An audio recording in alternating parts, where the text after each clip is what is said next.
আসসালামু আলাইকুম। সম্মানিত আমার প্রিয় দেশবাসী, আমি আপনাদের সকলের উদ্দেশ্যে সামান্য কিছু কথা বলতে আসছি। আপনারা কথাগুলো শুনবেন। কথাগুলো শোনার পরে ভিডিওটা শেয়ার করে দেবেন বেশি, বেশি করে।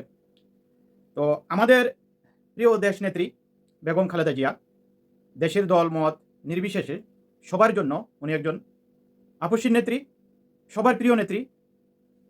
বাংলাদেশের সকল মানুষ উনাকে দেশমাতা হিসেবে জানেন। উনি অসুস্থ।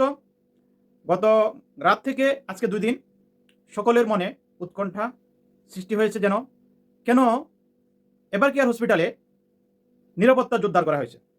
আসলে এই নিরাপত্তা জোরদার করা হয়েছে কেন? আমাদের প্রিয় নেতা জনাব তারেক রহমান দেশে আসবেন, উনি হসপিটালে যাবেন।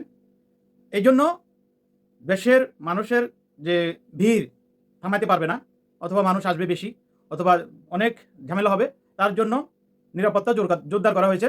এবং আমাদের প্রিয় নেত্রী সবসময় বিশেষ ব্যক্তি ছিলেন, সবসময় ওনার সম্মান সবার ঊর্ধ্বে ছিল, এখনও আছেন। তো আমরা সকলেই দোয়া করি আমাদের নেত্রী যেন সকলের মাঝে আবার ফিরে আসে, সুস্থ হয়ে সবার মনকে খুশি করে দেয়। আল্লাহ পাকের কাছে আমরা সবাই দোয়া করি যেন নেত্রী ভালো হয়ে আমাদের মাঝে আবার ফিরে আসেন।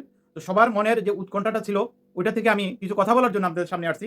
ইনশাআল্লাহ জনাব তারেক রহমান আজকে বা কালকে ইনশাআল্লাহ দেশে এসে পৌঁছবেন।